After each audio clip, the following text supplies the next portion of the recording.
ಶುರು ಮಾಡ್ಬೋದು ಈಗ.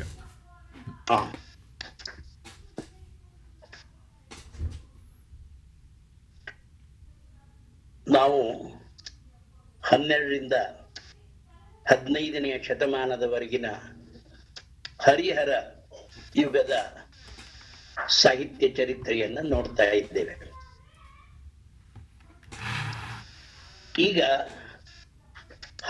ಹರಿಹರ ಯುಗದ ಕೆಲವು ಚಂಪು ಕವಿಗಳ ಬಗ್ಗೆ ತಿಳ್ಕೊಳ್ಳೋಣ. ಈ ಯುಗದಲ್ಲಿ ಅಂದ್ರೆ ಹರಿಹರ ಯುಗದಲ್ಲಿ ದೇಸಿ ಸಾಹಿತ್ಯ ಶೈಲಿಗಳು ಹೆಚ್ಚು ಜನಪ್ರಿಯ ಅಥವಾ ಕವಿಪ್ರಿಯವಾದಂತೆ ಕಂಡು ಬಂದಿಲ್ಲ. ಅಂದ್ರೆ ಕಾವ್ಯಕರ್ತೃಗಳು ಕಾವ್ಯ ಪ್ರಿಯರು ಸಾಂಪ್ರದಾಯಿಕವಾಗಿ ಬೆಳೆದುಕೊಂಡು ಬಂದಿದ್ದ ಚಂಪು ಪದ್ಧತಿಯಲ್ಲಿ ಆದರ, ಗೌರವ, ಆಸಕ್ತಿ, ಅಭಿರುಚಿಗಳು ಇದ್ದುದನ್ನ ಕಾಣ್ತೇವೆ. ಆದ್ರಿಂದ ಆ ಚಂಪು ಪದ್ಧತಿಯೇ ಇನ್ನು ಸ್ವಲ್ಪ ಕಾಲ ನಡೆದುಕೊಂಡು ಬಂದಂತೆ ಕಾಣ್ತದೆ. ಅದರಿಂದ ಹರಿಹರ ಯುಗದಲ್ಲೂ ಅನೇಕ ಚಂಪು ಕವಿಗಳನ್ನ ನಾವು ನೋಡಬಹುದು. ಆದ್ರೆ ಕಂಪಯುಗದ ಸತ್ವ ಇಲ್ಲ. ಆ ಯುಗದ ವೀರರಸ ಪ್ರಚುರತೆಗೆ ಬದಲಾಗಿ ಇಲ್ಲಿ ಶೃಂಗಾರ ರಸ ಎದ್ದು ನಿಲ್ಲತ್ತೆ. ಕೇವಲ ಧರ್ಮ ನಿರೂಪಣೆಗೆಂದು ಹೊರಟ ಕಾವ್ಯಗಳು ಕೂಡ ಶೃಂಗಾರ ಸರಸಿಯನ್ನು ನಿರ್ಮಿಸಿಕೊಂಡು ಅದರಲ್ಲಿ ಮುಳುಗಾಗ್ತದೆ. ಇಲ್ಲಿನ ಚಂಪು ಕಾವ್ಯಗಳಿನ ಒಂದು ವಿಶೇಷ ಲಕ್ಷಣ ಅಂದರೆ ಹರಿಹರ ಯುಗದ ಪ್ರಭಾವದಿಂದಲೋ ಏನೋ ಭಾಷೆಯಲ್ಲಿ ದೇಸೀಯ ಕಡೆಗೆ ಬೆಳೆಯುತ್ತಿರುವ ಒಲವಿದೆ. ಈ ಯುಗದ ಚಂಪು ಮಹಾಕವಿ ಜನ್ನ ಅವನೊಂದು ಮಾತು ಹೇಳ್ತಾನೆ, ಅರುಗನ ಮೂರುತಿಯಂತಿರೆ ನಿರಾಭರಣ ಮೆರೆಯಲ್ಕೆ ಕಾವ್ಯ ಸೃಷ್ಟಿಯಾಗಿರಬೇಕು ಅಂತ ಹೇಳ್ತಾನೆ. ಇನ್ನೊಬ್ಬ ಅದೇ ಹಾದಿಯಲ್ಲಿ ಮುಂದುವರೆದ ಆಂಡಯ್ಯ ಎಂಬ ಮತ್ತೊಬ್ಬ ಕವಿ ತನ್ನ ಕಾವ್ಯದಲ್ಲಿ ಸಂಸ್ಕೃತ ಪದಗಳನ್ನೇ ಬಳಸುವುದಿಲ್ಲ ಎಂದು ಪ್ರತಿಜ್ಞೆ ಮಾಡಿ ಹೊರಡ್ತಾನೆ. ಈ ಯುಗದ ಮತ್ತೊಂದು ಗಮನಾರ್ಹವಾದ ಸಂಗತಿ ಅಂತಂದ್ರೆ ಬ್ರಾಹ್ಮಣ ಕವಿಗಳು ಕಾವ್ಯ ರಚನೆ ಮಾಡ ಹೊರಟದ್ದು. ಅದು ಇಲ್ಲಿ ಕಾಣ್ತೀವಿ ನಾವು. ಅವರೆಲ್ಲೋ ಅಪರೂಪವಾಗಿ ಒಂದೆರಡು ಲೌಕಿಕ ಕಾವ್ಯಗಳನ್ನ ಬರೆದಿರ್ಬೋದಾದ್ರೂ ಧರ್ಮ ನಿರೂಪಣೆಗೆ ಅವರು ಕನ್ನಡವನ್ನ ಆಶ್ರಯಿಸಲಿಲ್ಲ. ಅಂತಹ ಕಾವ್ಯವೊಂದನ್ನು ಕನ್ನಡದಲ್ಲಿ ಮೊಟ್ಟ ಮೊದಲು ರಚಿಸಿದ ಕೀರ್ತಿ ರುದ್ರಭಟ್ಟನಿಗೆ ಸಲ್ಲುತ್ತದೆ. ಈಗ ಕೆಲವು ಹರಿಹರ ಯುಗದ ಚಂಪು ಕವಿಗಳ ಬಗ್ಗೆ ತಿಳುಕೊಳ್ಳೋಣ. ಕ್ರಿಸ್ತಶಕ 1200ನಲ್ಲಿ ಸುಮಾರು ಇದ್ದಂತ ಕವಿ ನೇಮಿಚಂದ್ರ. ಈತ ಹರಿಹರನ ಸಮಕಾಲೀನ. ಲೀಲಾವತಿ, ನೇಮಿನಾಥ ಪುರಾಣ ಎಂಬ 2 ಕಾವ್ಯಗಳನ್ನ ಬರೆದಿದ್ದಾನೆ. ಅಂದ್ರೆ ಬಹುಶಃ ಪಂಪನಂತೆ ತಾನು ಒಂದು ಲೌಕಿಕ ಮತ್ತೊಂದು ಧಾರ್ಮಿಕ ಕಾವ್ಯವನ್ನ ಬರೆದಿರಬೇಕು ಅಂತ ಬರೆದಿದ್ದೇನೆ ಅಂತ ಅನ್ಕೊಂಡಿದ್ದಾನೆ. ಲೀಲಾವತಿಯ ಚಂಚಲ ದೇವಿಯನ್ನು ಸ್ಮರಿಸಿದ್ದಾನೆ. ಲೀಲಾವತಿಯ ಕೊನೆಯಲ್ಲಿ ಸೌಂದರ್ಯ ರಕ್ತವಂಶದ ದೊರೆ ಲಕ್ಷ್ಮಣರಾಜನನ್ನ ಕ್ರಿಸ್ತಶಕ 1190 ಆತನ ಮಡದಿ ಚಂಚಲ ದೇವಿಯನ್ನು ಸ್ಮರಿಸಿದ್ದಾನೆ. ನೇಮಿನಾಥನ ಪುರಾಣದಲ್ಲಿ ವೀರ ಬಲ್ಲಾಳನ ಅಂದ್ರೆ 1193ರಿಂದ 1220 ಇದ್ದಂತ ಪ್ರಧಾನವಾದ ಸಜ್ಜೆ ಉಳ್ಳ ಪದ್ಮನಾಭನನ್ನು ಸ್ಮರಿಸಿದ್ದಾನೆ. ಅಂದ್ರೆ ಈ ನೇಮಿಚಂದ್ರ ಈ ಇಬ್ಬರು ಕವಿಗಳ ರಾಜರ ಆಸ್ಥಾನದಲ್ಲಿಯೂ ಇದ್ದ ಅಂತ ಹೇಳಬಹುದು. 14ನೇ ಶತಮಾನದಲ್ಲಿದ್ದ ಮಧುರ ಎಂಬತಕ್ಕಂಥ ಕವಿ ಪೂರ್ವಕವಿ ಪೂರ್ವಕವಿ ವಿಸ್ತವಾವಸರದಲ್ಲಿ ನೇಮಿಚಂದ್ರನನ್ನ ಕರ್ನಾಟಕ ಕೃತಿಗೆ ಸೀಮಾ ಪುರುಷ ಅಂತ ಗೌರವಿಸಿದ್ದಾರೆ. ಈ ಗೌರವ ಸ್ವಲ್ಪ ಎಲ್ಲೇ ಮೀರಿದಾದರೂ ನೇಮಿಚಂದ್ರ ಒಳ್ಳೆಯ ಕವಿ ಅಂತ ಹೇಳೋದಕ್ಕೆ ಯಾವ ಅಡ್ಡಿಯೂ ಇಲ್ಲ. ಈತನಿಗೆ ಕವಿ ಧವಳ, ಕವಿರಾಜ ಮಲ್ಲ, ವಿದ್ಯಾವಧೂ ವಲ್ಲಭ, ಕಲಾಕಾಂತ, ಶೃಂಗಾರ ಕಾರಗೃಹ, ಚತುರ್ಭಾಷಾ ಕವಿ ಚಕ್ರವರ್ತಿ ಇತ್ಯಾದಿ ಬಿರುದುಗಳಿವೆ. ಅದಕ್ಕೆ ತಕ್ಕಂತೆ ಆತನ ಆತ್ಮಪ್ರತ್ಯಯವೂ ಹಿರಿದಾದುದೆ. ಸರಸ್ವತಿಯು ಪುರಾತನ ಕವಿಗಳ ಅಗಲಿಕೆಯುಂಟಾದ ತನ್ನ ವಿರಹವನ್ನು ಚಿಗುರಿನ ಹಾಸೆಯಲ್ಲಿರುವಾಗ ಮರೆತು ಬಿಟ್ಟಳಂತೆ ಅಂತೆಲ್ಲ ಬರ್ಕೋತಾನೆ. ಆತ್ಮಪ್ರತ್ಯಯ ಹೆಚ್ಚು ಒಂದು ಕವಿ ಸ್ವಸಾಮರ್ಥ್ಯವನ್ನ ಹೇಳಿಕೊಳ್ಳುವ ಸಂದರ್ಭದಲ್ಲಿ ಆತ ಹೇಳಿರುವ ಮಾತು ಕನ್ನಡ ಜಗತ್ ಸುಪ್ರಸಿದ್ಧವಾಗಿದೆ. ಅದು ಆ ಪದ್ಯ ನನಗೆ ಮರ್ತಿದ್ದೀನಿ, ಆದ್ರೆ ಅದರ ಭಾವಾರ್ಥ ಹೇಳ್ತೀನಿ. ಕೋತಿಗಳು ಸಮುದ್ರಕ್ಕೆ ಸೇತುವೆಯನ್ನ ಕಟ್ಟಿದವೋ ಬಿಟ್ಟವೋ, ವಾಮನನು ತ್ರಿವಿಕ್ರಮನಾಗಿ ಅವನ ಪಾದ ಆಕಾಶವನ್ನು ಮುಟ್ಟಿತೋ ಬಿಟ್ಟಿತೋ, ಹರನ ಗಂಟಲನ್ನು ಅರ್ಜುನ ಮೆಟ್ಟಿದನೋ ಬಿಟ್ಟನೋ. ಕವಿಗಳಂತೂ ಈ ಕಾರ್ಯವನ್ನ ತಮ್ಮ ಕಾವ್ಯಗಳಲ್ಲಿ ನಿರೂಪಿಸಿ ಜನರು ಅವನ್ನ ಸ್ವೀಕರಿಸುವಂತೆ ಮಾಡಿದ್ದಾರೆ. ಏನ್ ಅಳವಗ್ಗಳಮೋ ಕವೀಂದ್ರರ ಅಂತ. ಇನ್ನೂ ಒಂದ್ ಕಡೆ ಇನ್ನು ಹೇಳ್ತಾನೆ, ಮಹಾಕವಿ ಉದಿಸುವುದು ಭುವನದ ಭಾಗ್ಯದಿಂದ ಅಂತೆ. ಒಂದು ಪದ್ಯ ಬರೀತಾನೆ, ಬೆಲೆಯಿಂದಕ್ಕುಮೇ ಕೃತಿ ಗಾವಿಲ. ಗಾವಿಲ ಅಂದ್ರೆ ದಡ್ಡ, ಒಬ್ಬ ದಡ್ಡರಿಗೆ ಹೇಳೋದು. ಬೆಲೆಯಿಂದಕ್ಕುಮೇ ಕೃತಿ ಭುವನದ ಭಾಗ್ಯದಿಂದ ಮಕ್ಕುಂ ನೋಳ್ಪಂ.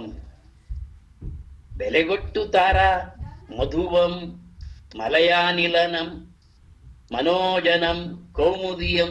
ಈ ಬೆಳೆದಿಂಗಳು ಮಲಯ ಮಾರ್ತ ಅದನ್ನೆಲ್ಲ ದುಡ್ಡು ಕೊಡ್ತರಕ್ಕಾಗತ್ತೆಯೇ? ಹಾಗೆ ಬರೀ ದುಡ್ಡಿಂದ ಕೃತಿ ಆಗೋದಿಲ್ಲ, ಒಳ್ಳೆ ಭುವನದ ಭಾಗ್ಯವೂ ಬೇಕು ಒಳ್ಳೆಯ ಕೃತಿ ರಚನೆ ಆಗ್ಬೇಕಾದ್ರೆ ಅಂತ. ಕವಿಯ ಪ್ರಥಮ ಕೃತಿ ಲೀಲಾವತಿ ಒಂದು ಶೃಂಗಾರ ಕಾವ್ಯ. ಅದು ನಾವೇನಾದ್ರೂ ಕಥೆಯೆಲ್ಲ ವಿಸ್ತಾರವಾಗಿ ಹೋಗೋದು ಬೇಡ. ಇನ್ನು ಅವನ ನೇಮಿನಾಥ ಪುರಾಣ ಕಾವ್ಯ ಧರ್ಮಗಳೆರಡನ್ನೂ ಒಳಗೊಂಡ ಶ್ರೇಷ್ಠ ಕಾವ್ಯ. 22ನೇ ತೀರ್ಥಂಕರನಾದ ನೇಮಿನಾಥನ ಕಥೆಯೊಡನೆ ಸಂಧಿಸಿ ವಸುದೇವಾಚ್ಯುತ ಕಂದರ್ಪ ಕಥೆಗಳ ಅನಿತುಮಂ ವಿರಚಿಸುವಂ ಎಂದು ಹೇಳಿದವನು ಕಂಸವದಯವರೆಗೂ ಬರೆದು ನಿಲ್ಲಿಸಿದ್ದಾರೆ. ಒಂದು ರೀತಿ ಭಾಗವತ, ಅದರಲ್ಲಿ ಎಷ್ಟೋ ವ್ಯತ್ಯಾಸ ಇದೆ. ಕಾವ್ಯ ಮುಗಿಯುವ ಮುನ್ನವೇ ಕವಿಯು ಗತಿಸಿ ಹೋದನೋ ಏನೋ, ಕಾವ್ಯ ಅರ್ಧಕ್ಕೆ ನಿಂತಿರೋದ್ರಿಂದ ಇದಕ್ಕೆ ಅರ್ಧನೇಮಿ ಎಂಬ ಅನ್ವರ್ಥನಾಮ ಬಂದಿರುವಂತೆ ಕಾಣ್ತದೆ. ಪೂರ್ತಿ ಬರೆಯಕ್ಕಾಗ್ಲಿಲ್ಲ ಕವಿಗೆ.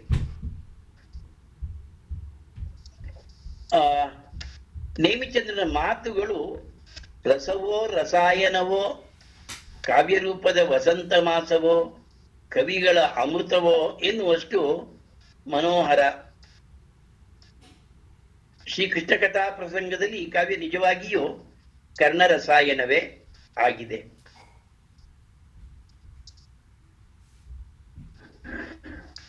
ಇನ್ನು ರುದ್ರಭಟ್ಟ, ಅವನು ಕ್ರಿಸ್ತಶಕ 1200.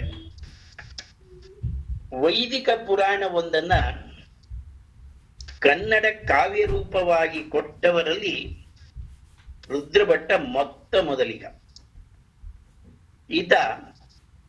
ಈತನ ಜಗನ್ನಾಥ ವಿಜಯವು ವಿಷ್ಣು ಪುರಾಣದ 5-6ನೆಯ ಅಂಕಗಳಲ್ಲಿ ಕಾಣಬರುವ ಕೃಷ್ಣ ಚರಿತ್ರೆಯನ್ನ ಒಳಗೊಂಡಿದೆ.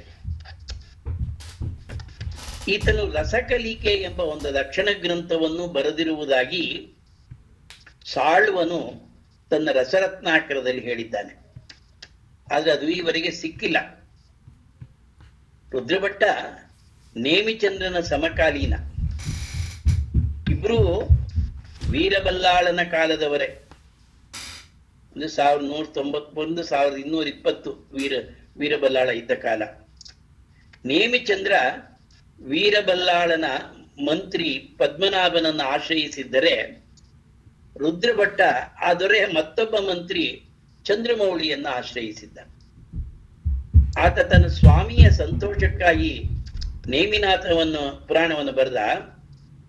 ಈತ ಜಗನ್ನಾಥ ವಿಜಯವನ್ನು ಬರೆದು ತನ್ನ ಪೋಷಕನನ್ನ ಸಂತೋಷಪಡಿಸಿದ. ಇಬ್ಬರ ಕಥೆಗಳು ಕೃಷ್ಣನವೇ. ಇಬ್ಬರ ಧರ್ಮ ಮತ್ತು ದೃಷ್ಟಿಗಳು ಬೇರೆ ಬೇರೆಯಾದರೂ ತಮ್ಮ ಕಾವ್ಯವನ್ನ ಪರಸ್ಪರ ಓದಿ ಮೆಚ್ಚಿ ಸಂತೋಷಗೊಂಡು ಸಂತೋಷ ಪಡಿಸ್ತಿದ್ದರೆಂದು ಕಲ್ಪಿಸಿಕೊಳ್ಳುವುದು ಎಷ್ಟು ಸುಂದರ ನೋಡಿ. ರುದ್ರಭಟ್ಟ ಉದಾರ ಹೃದಯದವನು.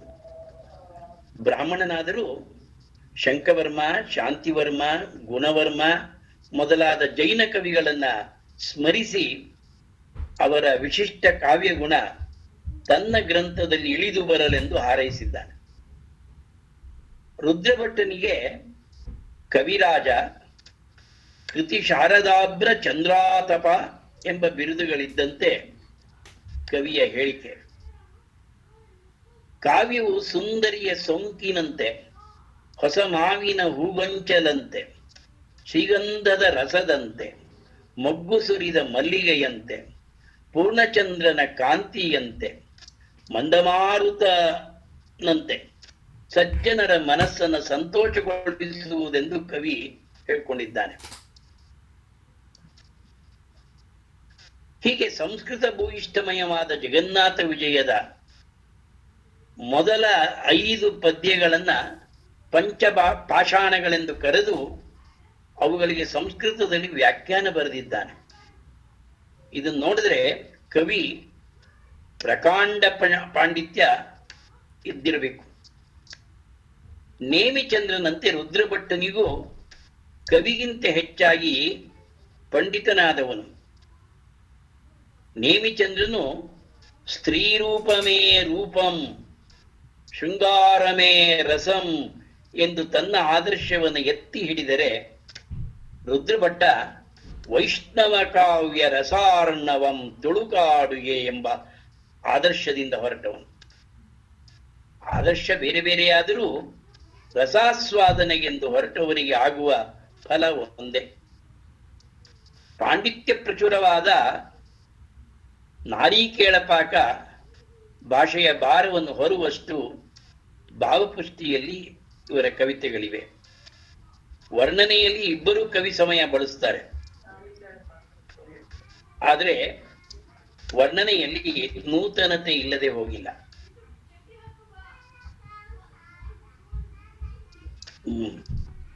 ರುದ್ರಭಟ್ಟನ ಬಂದ ಬಹಳ ಬಿಗಿ, ಓಜಸ್ಸಿನಿಂದ ತುಂಬಿದೆ. ಒಮ್ಮೊಮ್ಮೆ ತಿಳಿಯಾಗುವುದು ಉಂಟು. ಅವನ ಒಂದು ಗ್ರೀಷ್ಮ ಋತು ವರ್ಣನೆಯ ಪದ್ಯ, ಉರಿವ ಬಿಸಿಲ ಬೆಂಕಿಯ ಭರದ ಉರಿವ ಬಿಸಿಲ ಬೆಂಕಿಯ ಭರದ ಮಳಲ್ ದಿಂಟೆ ಕಾಯ್ದು ಸಿಡಿಯುತ್ತಿರೆ ಪಂಕರುಗ ಭವಾಂಡದ ಹಂಚಿನ ಹುರಿಗಡಲೆ ಒಡೆದು ಪಾರಿದವು ಬೆಟ್ಟಂಗಳ್. ಅಂದ್ರೆ ಬ್ರಹ್ಮಾಂಡದ ಹೆಂಚಿನಲ್ಲಿರುವ ಹುರುಗಡ್ಲೆ ಹಾಗೆ ಬೆಟ್ಟಗಳು ಒಡೆದು ಹಾರಿದವು ಅನ್ನೋ ಭಾವ ಭವ್ಯವಾಗಿರುವಷ್ಟೇ ಸರಳವಾಗಿಯೂ ಇದೆ.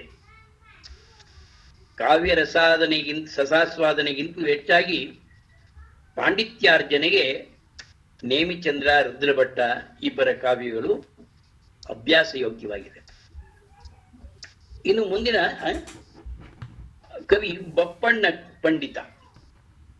ಇವನು ಕ್ರಿಸ್ತಶಕ 1200. ಅವನು ಇವರೆಲ್ಲ ಸಮಕಾಲೀನರೇ. ನೇಮಿಚಂದ್ರ, ರುದ್ರಭಟ್ಟ, ಬಪ್ಪಣ್ಣ ಪಂಡಿತ.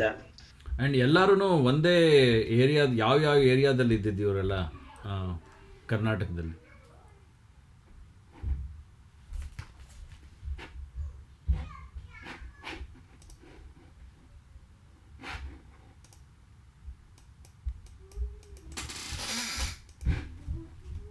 ಆ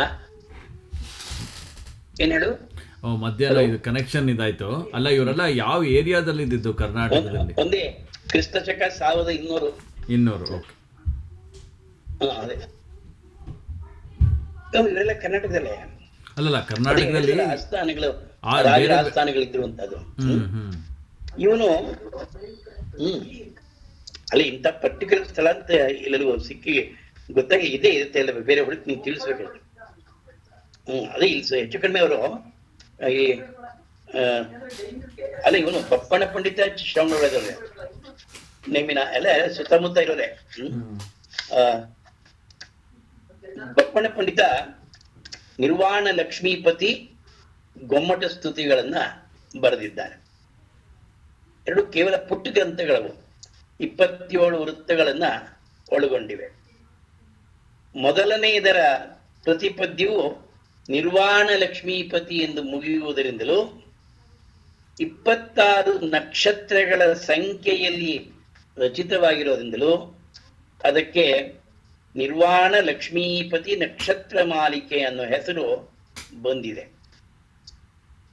ಲಕ್ಷ್ಮಿಗೆ ಪತಿಯಾದವನು ಜಿನ. ಆ ಜಿನನ ಮತ ಮತ್ತು ಜೈನ ಋಷಿಗಳ ಮಹತ್ವವನ್ನು ಹೊಗಳೋದು ಈ ಪುಟ್ಟ ಕಾವ್ಯದ ಹುರುಳು. ಇದು ಅಪ್ಪಟ ಧರ್ಮಗ್ರಂಥವಾದರೂ ಕಾವ್ಯಮಯವಾಗಿದೆ. ಕವಿಯ ಗೊಮ್ಮಟ ಸ್ತುತಿಯು ಬಾಹುಬಲಿಯನ್ನ ಅತ್ಯಂತ ಭಕ್ತಿಯಿಂದ ಮೈದುಂಬಿ ಸ್ತುತಿಸುತ್ತಿರುವ ಒಂದು ಭಾವಗೀತೆ ಅನ್ಬಹುದು. ಗೊಮ್ಮಟನ ಶ್ರೀರೂಪವು ಆತ್ಮೋಪಮವಂತೆ ಒಂದು ಪದ್ಯ. ಅತಿ ತುಂಗಾಕೃತಿಯಾದೊಡಾಗದ ಅದರ ತೂಳ್ ಸೌಂದರ್ಯ ಮೌನತ್ವಮಂ ಸೌಂದರ್ಯ ಮೌನತ್ಯಮುಂ ನುತ ಸೌಂದರ್ಯಮುವಾಗೆ ಮತ್ತತಿಶಯಂ ತಾನಾಗದ ಔನ್ನತ್ಯಮುಮಂ ನುತ ಸೌಂದರ್ಯ ಮುಮೂರ್ಜತಾ ಅತಿಶಯಮಂ ತನ್ನಲ್ಲಿ ನಿಂದಿರ್ದುವೆ ಕ್ಷಿತಿ ಸಂಪೂಜ್ಯಮೋ ಗೊಮ್ಮಟೇಶ್ವರ ಜಿನಶ್ರೀ ರೂಪಂ ಆತ್ಮೋಪಮಂ. ಗೊಮ್ಮಟನನ್ನ ಸ್ತುತಿ ಮಾಡಿರೋದು ಅಂದ್ರೆ ಎತ್ತರ, ಸೌಂದರ್ಯ, ಅತಿಶಯ ಈ ಮೂರು ಏಕತ್ರ ಸೇರಿರುವ ಶ್ರೀರೂಪ ಆತ್ಮೋಪಮವಲ್ಲದೆ ಮತ್ತೇನು ಅಂತ. ಸುಜನೋತ್ತಂಸ ಅನ್ನುವ ಅಂಕಿತ ಇರುವ ಅಜ್ಞಾನ ಕವಿಕೃತವಾದ ಅನೇಕ ಕಂದ ಪದ್ಯಗಳು ಬಳಕೆಯಲ್ಲಿವೆ. ಬಪ್ಪಣ್ಣನೇ ಅವುಗಳ ಕರ್ತೃವಾಗಿದ್ರೂ ಇರಬಹುದು ಅಂತ. ಹಲವು ಕವಿಗಳು ಈತನನ್ನು ಅತಿಶಯವಾಗಿ ಹೊಗಳಿರುವುದರಿಂದಲೂ ಶಬ್ದಮಣಿ ದರ್ಪಣದಲ್ಲಿ ಸುಜನೋತ್ತಂಸನ ಸುಮಾರ್ಗಮಿದರೊಳೆ ಲಕ್ಷ್ಯಂ ಎಂಬ ಹೇಳಿಕೆ ಕಂಡು ಬರೋದ್ರಿಂದ ಈತನ ಉಪಲಬ್ಧ ಕೃತಿಗಳಲ್ಲಿ ಅಸಾಧಾರಣವಾದ ಕವಿತಾ ಶಕ್ತಿ ಕಂಡು ಬರೋದ್ರಿಂದ ಈತ ಉದ್ಗ್ರಂಥಗಳನ್ನು ಬರೆದಿದ್ದರೂ ಬರೆದಿರಬಹುದು ಅಂತ ಊಹಿಸುವುದಕ್ಕೆ ಅವಕಾಶ ಇದೆ. ಇನ್ನು ಎಲ್ಲ 1200 ಈ 1200 ಶತಮಾನ ಸುಮಾರು ಆಚೆ ಈಚೆಗೆ ಇರೋ ಕವಿಗಳೇ. ಅಗ್ಗಳ ಅಂತ ಒಬ್ಬ ಕವಿ 12ನೇ ಶತಮಾನದ ಕಡೆಯ ಭಾಗದಲ್ಲಿದ್ದ. ಅಗ್ಗಳನು ಇಂಗಳೇಶ್ವರನೆಂಬ ಊರಿನ ಶಾಂತೀಶ ಪೋಚಾಂಬಿಕೆ ಎಂಬ ಜೈನ ದಂಪತಿಗಳ ಸುಪುತ್ರ. ಇಂಗಳೇಶ್ವರ ಅಂತ ಒಂದು ಊರು, ಅಲ್ಲಿ ಶಾಂತೀಶ ಪೋಚಾಂಬಿಕೆ ಅಂತ ಜೈನ ದಂಪತಿಗಳು, ಅವರ ಸುಪುತ್ರ ಅಗ್ಗಳ. ಭಾರತಿ ಬಾಳ ನೇತ್ರ, ಸಾಹಿತ್ಯ ವಿನೋದ ಇತ್ಯಾದಿ ಬಿರುದಾಂಕಿತನಾದ ಈತ 8ನೆಯ ತೀರ್ಥಂಕರರ ಕಥೆಯನ್ನ ಚಂದ್ರಪ್ರಭ ಪುರಾಣ ಅಂತ ಅದನ್ನು ಬರೆದಿದ್ದಾನೆ, ಹೆಸರನ್ನು ಬರೆದಿದ್ದಾನೆ. ಇದು 19 ಆಶ್ವಾಸಗಳನ್ನು ಒಳಗೊಂಡ ಬೃಹತ್ ಗ್ರಂಥ. ಇದು ಜಗತ್ತಿನಲ್ಲಿರುವ ಕಲೆಗಳಲ್ಲೆಲ್ಲ ನಿಪುಣನಾಗಿರುವನಂತೂ ಶ್ರೇಷ್ಠನಾಗಿರುವ ತಾನು ರಾಜಸಭೆಯಲ್ಲಿಯೂ ಗಣ್ಯನಾಗಿದ್ದುದಾಗಿ ಹೇಳ್ಕೊಂಡಿದ್ದಾನೆ ಅಗ್ಗಳ. ಹೇಗೆ ಚಂದ್ರಪ್ರಭ ತೀರ್ಥಂಕರ ಅಸಹಾಯ ಶೂರನಾಗಿ ಸಂಸಾರ ಸಾಗರವನ್ನ ದಾಟಿದನೋ, ಹಾಗೆ ತಾನು ಆ ತೀರ್ಥಂಕರನ ಕಥಾ ಸಮುದ್ರವನ್ನ ಅಸಹಾಯನಾಗಿ ದಾಟಿರುವನಂತೆ ಪಂಪ ಪೊನ್ನ ರನ್ನರ 3 ಧರ್ಮಕಾವ್ಯಗಳಿಗೆ 3 ಲೋಕಗಳ ಬೆಲೆ ಆಗುತ್ತದೆ ಅಂತ ಹೇಳಿ ಅಲ್ಲಿಗೆ ನಿಲ್ಲದೆ ಅವರದಾದ ಮೇಲೆ ಬಂದ ತನ್ನ ಕಾವ್ಯ ಅವರ ಕಾವ್ಯಗಳಂತೆಯೇ ಅಮೂಲ್ಯವಾದುದು ಅಂತ ಹೇಳ್ಕೊಂಡಿದ್ದಾನೆ. ಇದು ಇವನ ಕಾವ್ಯ ಕೂಡ ಸಂಸ್ಕೃತ ಭೂಯಿಷ್ಠ, ಬಿಗಿಯಾದ ಬಂಧ ಇದೆ, ಪ್ರೌಢವಾಗಿದೆ. ಅಗ್ಗಳನಿಗೆ ಕವಿ ಹೃದಯ ಇದೆ. ಆತನ ವರ್ಣನೆಗಳಲ್ಲಿ ಕಲ್ಪನಾ ವಿಲಾಸ ಇದೆ.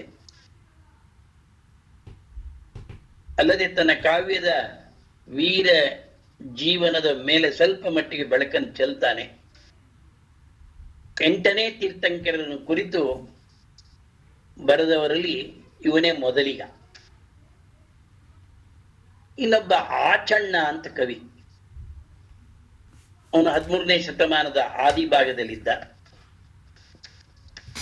ಪುರುಗೆರೆಯ ಕೇಶವರಾಜ ಮಲ್ಲಾಂಬಿಕೆಯರೆಂಬ ಜೈನ ದಂಪತಿಗಳ ಮಗ ಇವನು. ಈತ ವಸುದೈಕ ಬಾಂಧವ ಎಂಬ ಬಿರುದುಳ್ಳ ರೇಚಣ್ಣ ಮೂಪನ ಅಪೇಕ್ಷೆಯಂತೆ ತನ್ನ ತಂದೆ ತಿಕ್ಕಣ ಚಾವಣನೆಂಬ ಗೆಳೆಯರೊಡನೆ ಸೇರಿಕೊಂಡು ಬರೆದು ಹೊರಟಿದ್ದ ವರ್ಧಮಾನ ಪುರಾಣವನ್ನು ಬರೆದು ಮುಗಿಸ್ದ. ತಂದೆ ಪೂರ್ತಿ ಬರೆದಿರ್ಲಿಲ್ಲ. ಇವನು ಆ ಕಾವ್ಯವನ್ನ, ವರ್ಧಮಾನ ಇನ್ನೊಬ್ಬ ತೀರ್ಥಂಕರ, 24ನೇ ತೀರ್ಥಂಕರ, 24ನೇ ತೀರ್ಥಂಕರ ವರ್ಧಮಾನ ಪುರಾಣವನ್ನ ಮುಗಿಸ್ದ. ಈ 24ನೇ ತೀರ್ಥಂಕರ ವರ್ಧಮಾನ ಕುರಿತು ಕನ್ನಡದಲ್ಲಿ ಬರೆದ ಮೊದಲ ಕಾವ್ಯ ಇದೇನೆ, ಆಚಣ್ಣನದೇ. ಈ ಹಿಂದಿನ ಚಂಪು ಅಚ್ಚಿನಲ್ಲಿ ಇಳಿದು ಬಂದಿರೋ ಈ ಕಾವ್ಯ ಚಂಪು ಕಾವ್ಯದಲ್ಲೇ ಇದೆ. ಉಳಿದೆಲ್ಲ ಕಾವ್ಯಗಳಿಗಿಂತಲೂ ಹೆಚ್ಚು ಶಬ್ದಾಲಂಕಾರಗಳಿಂದ ಕೂಡಿದೆ. ಈ ಕವಿ ಸದಾಶೀತಿ ಎಂಬ ಇನ್ನೊಂದು ಗ್ರಂಥವನ್ನ ಬರೆದಿದ್ದಾನೆ. ಅದರಲ್ಲಿ ಅರ್ಹಂತ, ಸಿದ್ಧ, ಆಚಾರ್ಯ, ಉಪಾಧ್ಯಾಯ, ಸಾಧು ಎಂಬ ಪಂಚಪರಮೇಷ್ಠಿಗಳ ನಾಮ ಮಹಿಮೆಯನ್ನೊಳಗೊಂಡ 49 ಕಂದ ಪದ್ಯಗಳನ್ನ ಬರೆದಿದ್ದಾನೆ.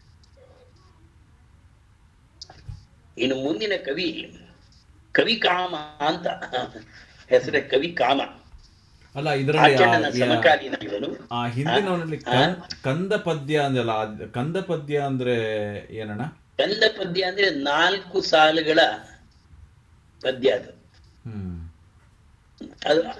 ಅದಕ್ಕೆ ಕಂದದ ಒಂದು ಛಂದಸ್ ಇದೆ, ಲಕ್ಷಣಗಳು. ಅದರಲ್ಲಿ ಕಂದದಲ್ಲಿ ಮಾತ್ರ ಲಕ್ಷಣನೇ ಅದು. ಮತ್ತೆ ಅದು ಚಿಕ್ಕ ಪದ್ಯ. ಕಂದ ಅಂತ ಹೆಸರೇ ಕಂದ ಅಂತ ಅನ್ನೋ ಹಾಗೆ ಚಿಕ್ಕ ಪದ್ಯ ಅದು. ಅದು ಈ ಚಂಪು ಕಾವ್ಯಗಳಲ್ಲಿ ಕಂದ ಪದ್ಯಗಳು ಬರುತ್ತವೆ. ಇವನು ಬರೀ ಕಂದ ಪದ್ಯಗಳಲ್ಲೇ ಬರೆದಿಯಾನ. 49 ಕಂದ. ಆತರ ಎಷ್ಟೋ ಕಾವ್ಯಗಳಿದೆ ಬರೀ ಕಂದ ಪದ್ಯಗಳಿರೋ ಹಾಗೆ. ಇನ್ನು ಕವಿಕಾಮ ಆಚಣ್ಣನ ಸಮಕಾಲೀನ ಕವಿ ಇವನು. ಬರೀ ಕವಿ ಮಾತ್ರ ಅಲ್ಲ, ಬಹುಮುಖಾವಧಾನಿ. ಅಂದ್ರೆ 4 ದಿಕ್ಕಿನಲ್ಲಿಯೂ 4ವರು ನಿಂತು ಬರೆದುಕೊಳ್ಳುವಂತೆ ಕಾವ್ಯವನ್ನ ರಚಿಸಿ ಹೇಳಬಲ್ಲ ಶಕ್ತಿ ಇವನಿಗಿತ್ತು. ಬಹುಮುಖಾವಧಾನಿ ಅಂತ ಇವನು ಹೇಳ್ತಾ ಇದ್ರೆ 4 ಕಡೆ ನಿಂತ್ಕೊಂಡು ಬರ್ಕೋಬೇಕೆಲ್ಲರೂ. ಅಷ್ಟು ಅವಧಾನ ಕಲೆ ಇವನಿಗೆ ಒಲಿದಿತ್ತು.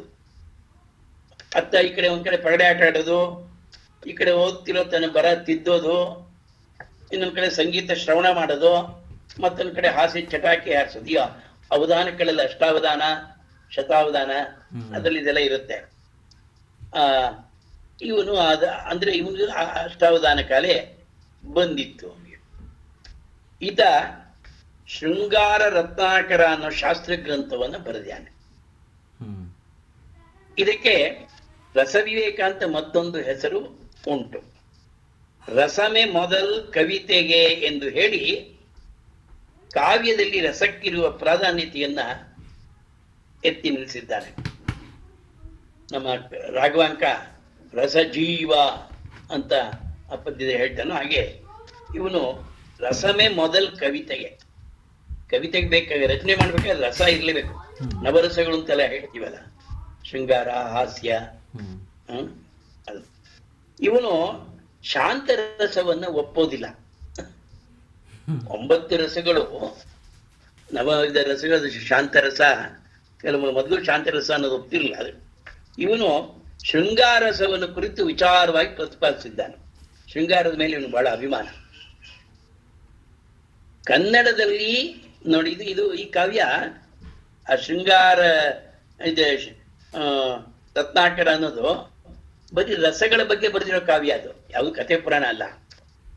ಕನ್ನಡದಲ್ಲಿ ರಸ ಪ್ರಕರಣವನ್ನ ವಿವರಿಸ ಹೊರಟಿರುವವರಲ್ಲಿ ಈ ಕವಿ ಕಾಮನೆ ಮೊದಲನೆಯವನು. ಇನ್ನೊಬ್ಬ ಅಣ್ಣ ಅದನ್ನ ಇವರು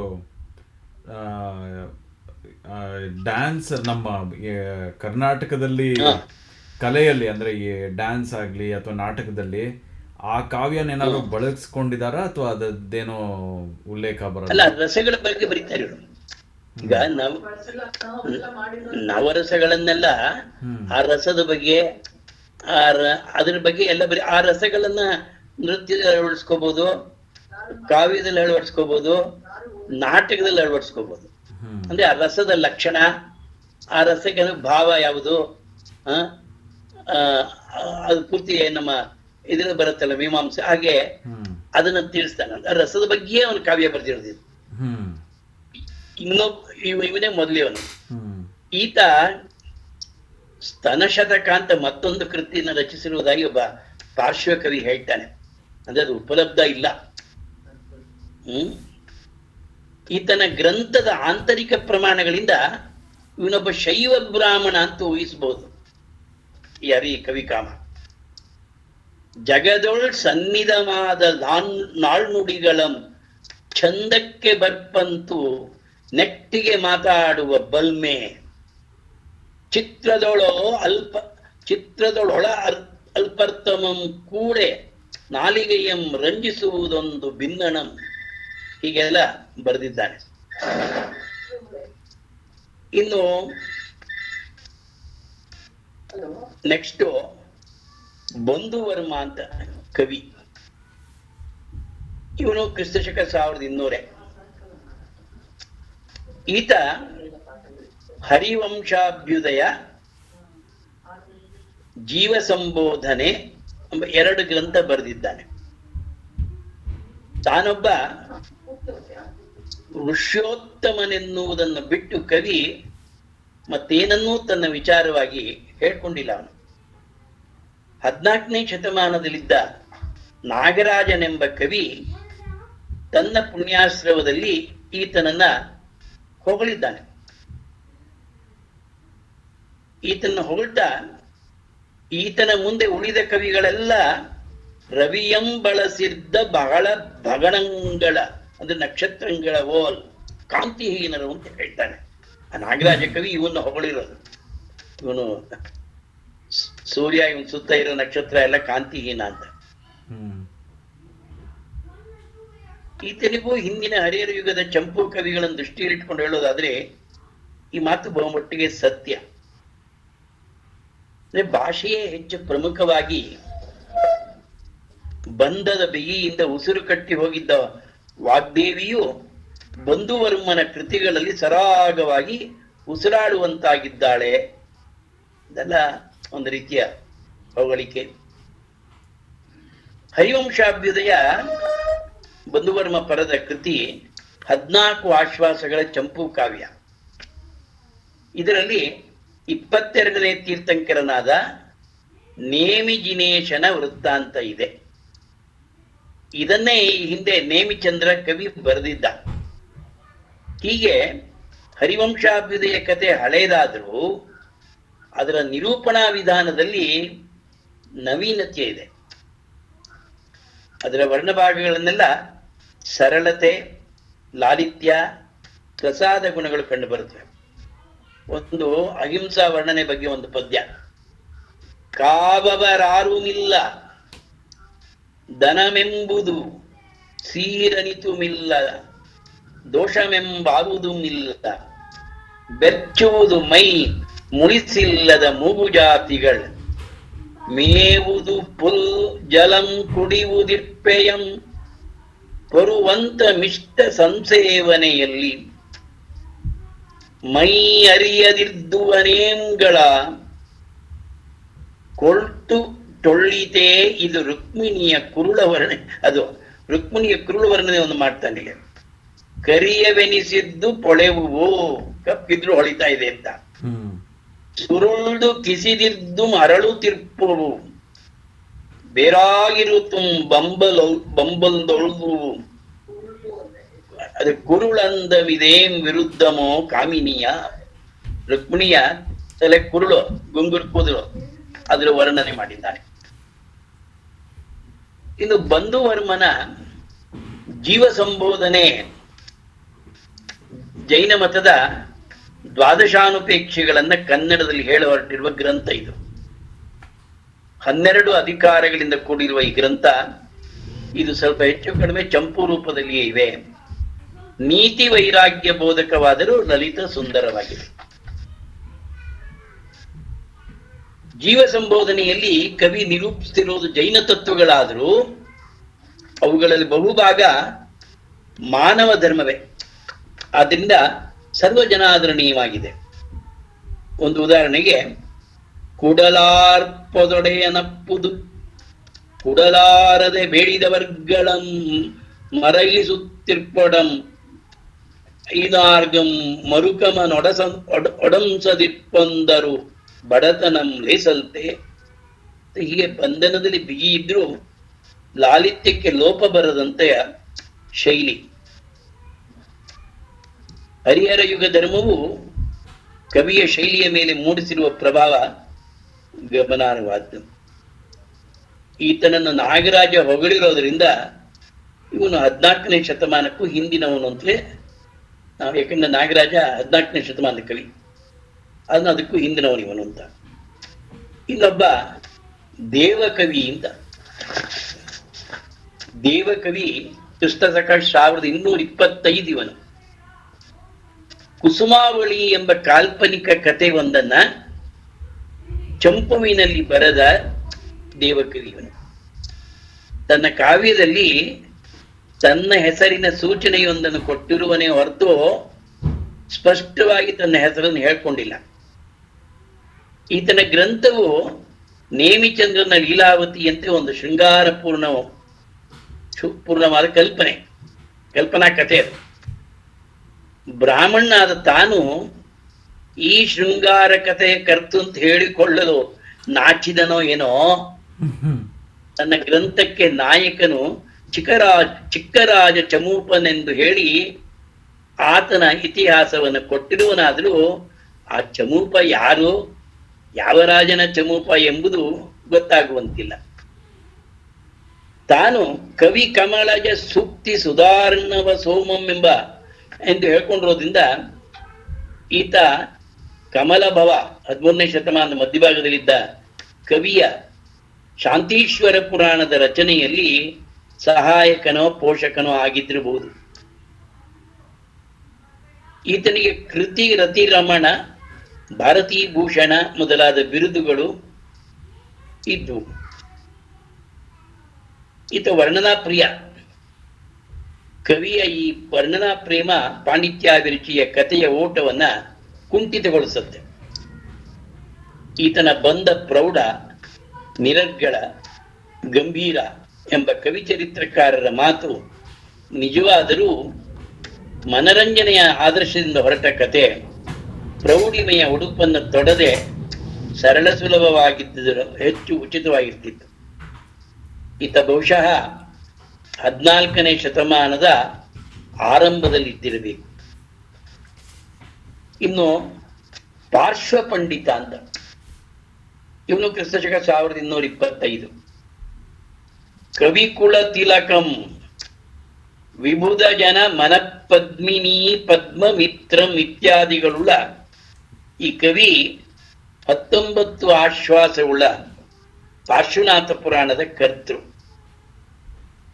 ಈತನು 13ನೇ ಶತಮಾನದ ಪೂರ್ವಾರ್ಧದಲ್ಲಿದ್ದಾನೆ.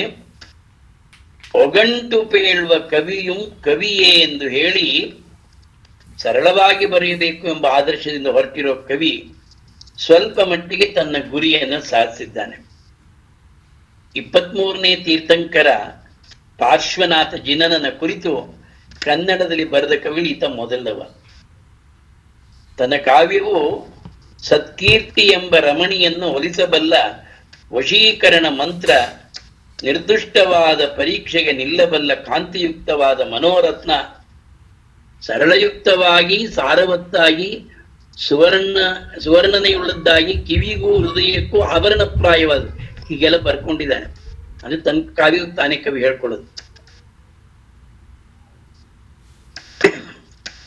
ಒಂದು ಮಾವಿನ ಮರದ ವರ್ಣನೆ ಇವನ ಕಾವ್ಯದಲ್ಲಿ ಬರೋದು. ಚಿಗುರುಗಳ ನೊಮ್ಮೆ ಕರ್ಚಿ ತಳಿರ್ದೊಂಗಲ ನೊರ್ಮೆ ಕರ್ದುಂಕಿ ಕೋಕಿಳಂ, ಮುಗುಳುಗಳ ನೊರ್ಮೆ ಜಕ್ಕುಲಿಸಿ ಹೂಗಳ ನೊರ್ಮೋದಲೀಂಟಿ ಷಟ್ಪದಂ, ಬಗೆಗೊಳೆ ಬಂದ ಮಾವುಗಳ ಕಾಯಿಗಳ ನೊರ್ಮೆ ತುಡುಂಕಿ ತುಡದಿಂ ಸೊಗಯಿಪ ಪಣ್ಣ ನೊರ್ಮೆ ಸವಿದೇಂ ಸುಖಮಂ ಶುಕನೊಂದು ತಾಳಿತೋ. ಈ ವರ್ಣನೆಯಲ್ಲಿ ಮಹೋನ್ನತವಾದ ಕಲ್ಪನೆ ಇಲ್ಲದಿದ್ರೂ ಕಣ್ಣಿಗೆ ಕಟ್ಟುವಂತೆ ಚಿತ್ರಿತವಾಗಿದೆ. ನಿರಾಭರಣ ಸುಂದರವಾಗಿದೆ. ಈ ಕಾವ್ಯದಲ್ಲಿ ಬರುವ ಕಮರನ ಕಥೆಯನ್ನು ಓದಿದಾಗ ಸುಕವಿಜನ ಮನೋಹರ್ಷ ಸಸ್ಯ ಪ್ರವರ್ಷಂ ಎಂದು ಕವಿತನ್ನು ಹೊಗಳಿಕೊಂಡಿರುವುದು ನ್ಯಾಯವಲ್ಲ ಅಂತ ಅನ್ಸುತ್ತೆ. ಇನ್ನು ಒಬ್ಬ ಪ್ರಮುಖ ಕವಿ ಜನ್ನ, 1225 ಪಂಪ ರನ್ನಾದಿ ಕವಿಗಳಲ್ಲಿದ್ದ ಲೋಕೋತ್ತರ ಪ್ರತಿಭೆ ಕಲ್ಪನಾ ಶಕ್ತಿಗಳು ಸುಮಾರು 2 ಶತಮಾನಗಳ ಕಾಲ ಸುಪ್ತ ಸ್ಥಿತಿಯಲ್ಲಿದ್ದ 12ನೇ ಶತಮಾನದ ಮಧ್ಯದಲ್ಲಿ ಉದಿಸಿದ ಜನ್ನನನ್ನ ಬಂದು ಆಶ್ರಯಿಸಿದ ಅಂತ ಕಾಣುತ್ತೆ. ಅದು ಸ್ವಲ್ಪ ಪಂಪ ರನ್ನ ತರನೇ ಇವನು ಒಂದು ರೀತಿ ಪ್ರೌಢ ಕವಿ ಜನ್ನ. ಬಹು ಸುಕೃತಶಾಲಿ ಇವನು. ಹೊಯ್ಸಳ ನಾರಸಿಂಹನಲ್ಲಿ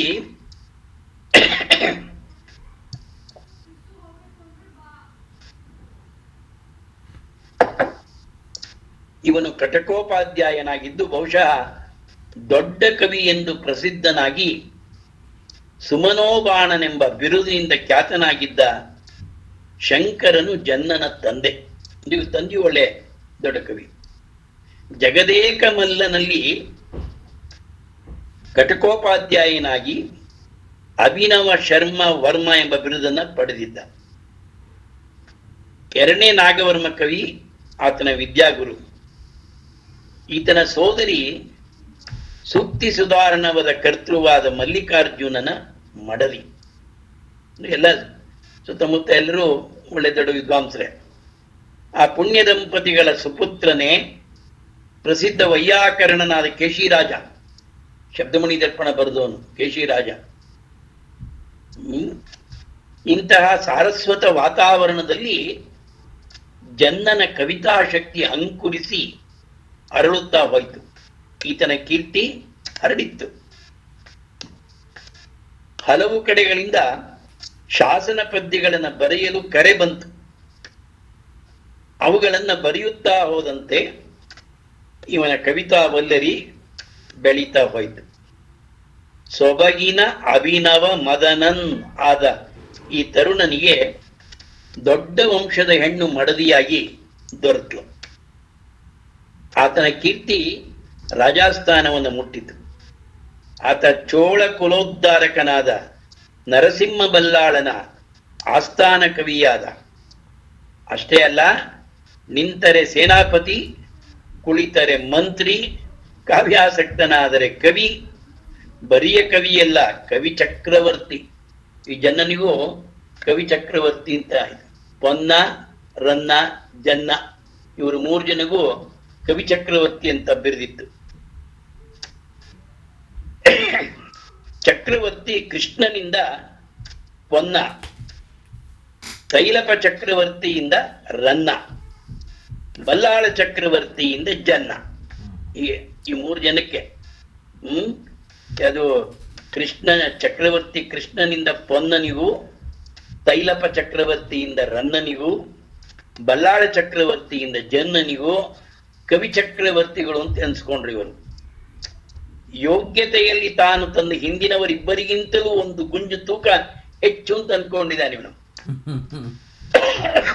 ಗಣ ಬರಿತಾನೆ, ರನ್ನಂ ವೈಯಾಕರಣಂ ಜನ್ನಂ ಮೇಣ್ ಕವಿಗಳೊಳಗೆ ವೈಯಾಕರಣಂ ಪೊನ್ನನ ಅಸಹಾಯ ಕವಿ ಮೇಣ್ ಜನ್ನಿಗನ ಅಸಹಾಯ ಸುಕವಿ ಕವಿ ಚಕ್ರಿಗಳೊಳಂತ ಅವರಿಬ್ಬರಿಗಿಂತಾನೆ ಹೆಚ್ಚು ಅಂತ ಹೇಳ್ಕೊಂಡ್ಬಿಟ್ಟೆ. ತನ್ನ ಕವಿತಾ ಶಕ್ತಿ ಅಸಾಧಾರಣವಾದದೆಂಬ ಆತ್ಮ ಪ್ರತ್ಯಯವನಿದೆ ಜನನಿಗೆ. ತಾನೊಬ್ಬ ಉಭಯ ಕವಿ ಚಕ್ರವರ್ತಿ ಅಂತೆಲ್ಲ ಹೇಳ್ಕೊತಾನೆ. ಜನ್ನ ಕವಿ ಇವನದು ಕಾವ್ಯ ಅನಂತನಾಥ ಪುರಾಣ. ಅನಂತನಾಥ ತೀರ್ಥಂಕರರ ಬಗ್ಗೆ ಬರೆದ ಪುರಾಣ ಈ ಒಂದು ಕಾವ್ಯ. ಅದು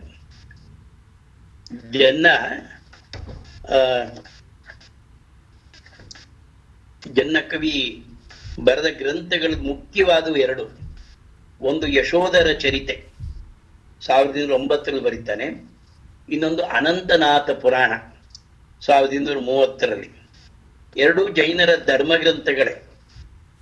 ಆತ ಸರ್ವತಂತ್ರವನ್ನು ಬರೆದಿರುವಂತೆ, ಸರ್ವತಂತ್ರ ಅಂತ ಇನ್ನೊಂದು ಕಾವ್ಯ ಬರೆದಿದ್ದಾನೆ, ಅದು ಉಪಲಬ್ಧವಾಗಿಲ್ಲ. ಇದು ಯಶೋಧರ ಚರಿತೆ, ಇದೆಲ್ಲ ಜೈನರಿಗೆ ಸಂಬಂಧಪಟ್ಟ ಕಥೆಗಳೇ. ನಾವು ಅಷ್ಟೊಂದು ವಿಸ್ತಾರವಾಗಿ ಹೋಗ್ಬೇಕಾಗಿಲ್ಲ. ಅದು ಅನೇಕ ವಂಶಗಳ ಕಥೆ ಇದ್ರ ಬರುತ್ತವೆ, ವ್ಯಕ್ತಿಗಳದು. ಯಶೋಧರ ಚರಿತೆ ಬಹಳ ಪ್ರಸಿದ್ಧವಾದ ಕಾವ್ಯ. ಅದು ಕಂದ ಪದ್ಯಗಳಲ್ಲಿವೆ. ಪೂರ್ತಿ ಕಾವ್ಯ ಕಂದ ಪದ್ಯ. ಅನಂತನಾಥ ಪುರಾಣ ಚಂಪು ಕಾವ್ಯ. ಜನ್ನಕವಿ ತನ್ನ ಯಶೋಧರ ಚರಿತ್ರೆಯ ಕಥೆ ಮೂಲಕ ಮಾನವ ಜನಾಂಗಕ್ಕೊಂದು ದಿವ್ಯ ಸಂದೇಶ ನೀಡಿದ್ದಾರೆ. ಏನದು ಅಂದ್ರೆ, ಮನಸ್ಸಿನ ಮಾಯೆ ವಿಧಿ ವಿಳಸನದ ನೆರಂಬಡೆಯೇ ಕೊಂದು ಕೂಗದೆ ನರರಂ. ಮನ್ಮಥನ ಮಾಯೆಗೆ ದುರ್ವಿಧಿಯ ನೆರವು ಸಿಕ್ಕಾಗ ಅದು ಮನುಷ್ಯನನ್ನ ಕೊಂದು ಕೂಗುತ್ತದೆ ಎಂದು ಕಾಮದ ಕೇಡನ್ನು ಕಣ್ಣಿಗೆ ಕಟ್ಟುವಂತೆ ಚಿತ್ರಿಸಿರುವ ಈ ಕಾವ್ಯ ಮೂಲದ ಭಾಷಾಂತರವೇನಲ್ಲ. ಮೂಲ ಕಥೆಯ ಕಂಕಾಳಕ್ಕೆ ಕವಿ ತನ್ನದೇ ಆದ ಬಣ್ಣವನ್ನ ತುಂಬಿದ್ದಾನೆ. ಇಲ್ಲಿನ ಪದ್ಯಗಳು ಭಾವ ಪರಿಪುಷ್ಟಿಯಿಂದ ತುಂಬಿ ತುಳುಕಾಡುತ್ತೆ. ಈತನ ಶೈಲಿಯಲ್ಲಿ ಸರಳತೆ, ಲಾಲಿತ್ಯ ಇವೆ. ಪಾತ್ರೆಗಳು ಜೀವಪೂರ್ಣವಾಗಿವೆ. ಅದರಲ್ಲಿಯೂ ಅಮೃತಮತಿಯ ಪಾತ್ರದಲ್ಲಿ ಅತ್ಯಂತ ಕುಶಲ ಕಲೆಗಾರನಾಗಿದ್ದಾನೆ. ಅಮೃತಪತಿ ಅಂತ ಒಂದು ಪಾತ್ರ ಬರುತ್ತೆ. ಅವಳ ಕಾಮ ದುರದೃಷ್ಟದ ಹುಚ್ಚು ಹೊಳೆಗೆ ಸಿಕ್ಕ ಹುಲ್ಲು ಕಡ್ಡಿಯಂತೆ ಅಸಹಾಯಕವಾಗಿ ಹೋಗಿದೆ. ಅಂದ್ರೆ ಈ ದುರಂತ ವ್ಯಕ್ತಿಯನ್ನ ನಾವು ಕಂಡು ಮರುತ್ತೇವೆ, ನಿಡುಸುತ್ತೇವೆ. ಅದೃಷ್ಟದ ದುರ್ಬರ ಶಕ್ತಿಯನ್ನು ಕಂಡು ನಡುಗುತ್ತೇವೆ. ಇನ್ನು ಕವಿ ಎರಡನೇ ಕಾವ್ಯ ಅನಂತನಾಥ ಪುರಾಣ 14ನೇ ತೀರ್ಥಂಕರನಾದ ಅನಂತನಾಥನ ಕತೆ. ಸುಮಾರು 1400 ಪದ್ಯಗಳನ್ನು ಒಳಗೊಂಡ 14 ಆಶ್ವಾಸಗಳ ಚಂಪು ಗ್ರಂಥ. ಈ ಜಾತಿಯ ಇತರ ಜೈನ ಪುರಾಣಗಳಂತೆ ಇಲ್ಲಿಯೂ ತೀರ್ಥಂಕರನ ಭವಾವಳಿಗಳನ್ನು, ಪಂಚಕಲ್ಯಾಣಗಳು ಸಂಪ್ರದಾಯ ರೀತಿಯಲ್ಲಿ ವರ್ಣಿತವಾಗಿದೆ. ಕವಿ ಬಹುಶಃ ಈ ಕಾವ್ಯಕ್ಕೆ ಮಹಾಕಾವ್ಯದ ಪಟ್ಟವನ್ನು ಕಟ್ಟುವುದಕ್ಕೆ ಹೊರಟೋ ಏನೋ ತನ್ನ ಪಾಂಡಿತ್ಯವನ್ನೇ ಇದಕ್ಕೆ ದಾರೆ ಎರೆದಿದ್ದಾನೆ.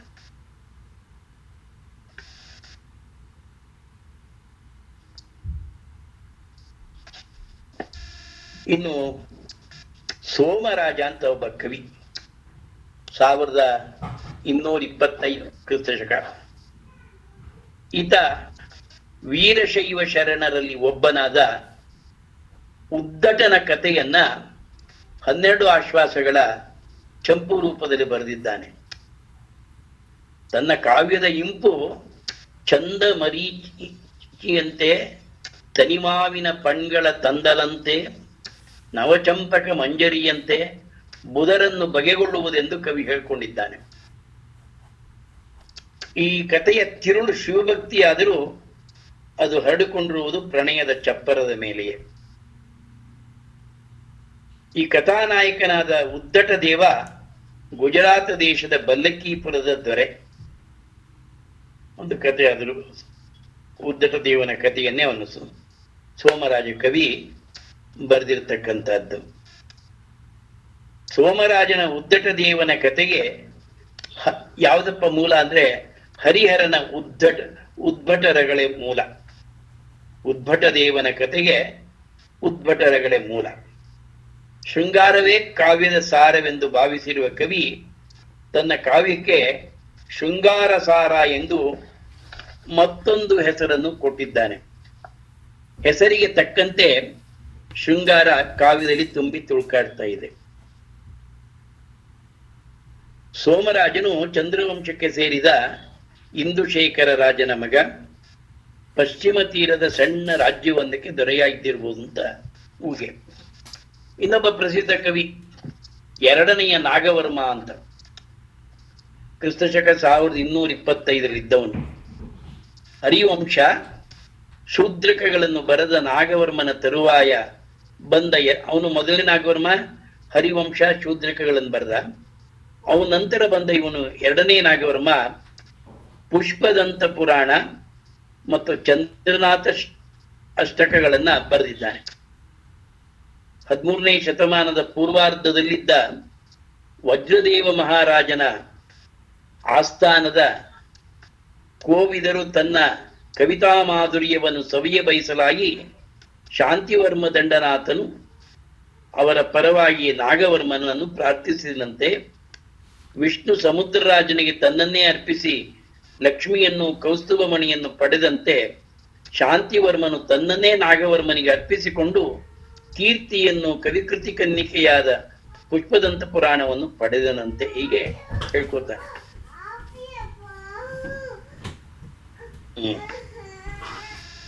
ಪುಷ್ಪದಂತ ಪುರಾಣ 9ನೇ ತೀರ್ಥಂಕರನ ಚರಿತ್ರೆ.